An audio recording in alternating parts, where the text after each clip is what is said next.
डगमग में चल पड़े कोटि पग उसी ओर, उठ गई जिधर भी एक दृष्टि, उठ गए कोटि पग उसी ओर।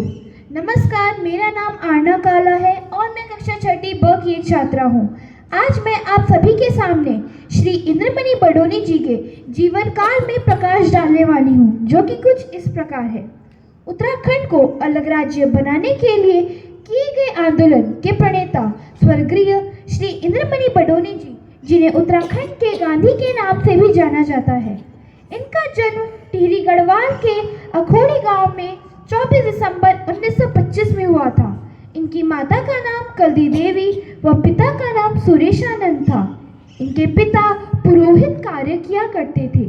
श्री इंद्रमणि बडोनी जी ने अपने प्राथमिक विभाग की पढ़ाई अखोड़ी गांव, उच्च प्राथमिक विभाग की पढ़ाई प्रतापनगर व आगे की पढ़ाई टिहरी, मसूरी, नैनीताल एवं देहरादून में पूरी की थी। इनके पिता की मृत्यु बहुत ही कम उम्र में हो गई थी, तो घर की सारी जिम्मेदारियां श्री इंद्रमणि बडोनी जी पर ही आ गई थी। इन्होंने खेतीबाड़ी कर और गाय भैंस पालकर अपने परिवार का पेट पाला था। बहुत परेशानियों का सामना करते हुए इन्होंने अपने 2 छोटे भाइयों को उच्च शिक्षा दिलवाई थी। श्री इंद्रमणि बडोनी जी गांव-गांव जाकर सांस्कृतिक कार्यक्रम, संगीत, नृत्य और रामलीला का मंचन किया करते थे।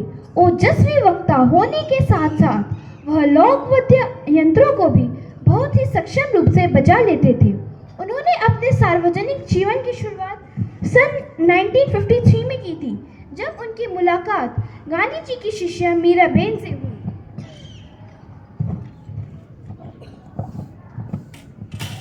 इस मुलाकात के बाद श्री इंद्रमणि बडोनी जी पर एक अलग ही असर पड़ा।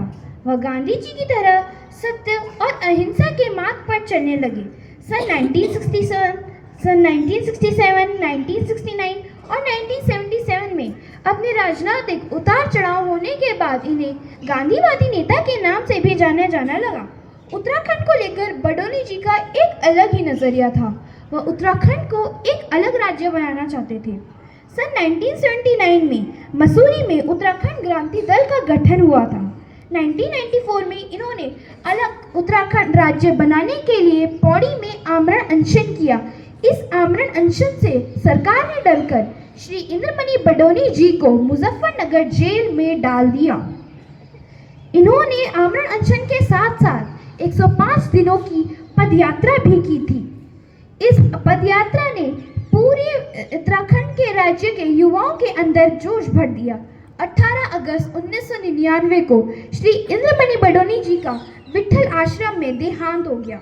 इंद्रमणि बडोनी जी ने अपने पूरे जीवन कार्यकाल में कई विद्यालय खोलने का श्रेय दिया गया है। इन विद्यालयों में वो सांस्कृतिक कार्यक्रम जैसे नृत्य, संगीत और रामलीला का मंचन किया करते थे। जितने भी पैसे इन विद्यालयों को मनाने और इनकी ज़रूरत पूरी करने में लगते थे, वो सारे पैसे गांव में दिखाए गए कार्यक्रमों से लेते थे। श्री इंद्रमणि बडोनी जी को अहिंसक आंदोलन पर अटूट विश्वास था, तो द वॉशिंगटन पोस्ट अंग्रेज़ों के ज़मानों के एक अखबार ने उन्हें द माउंटेन गांधी की भी संज्ञा दी थी।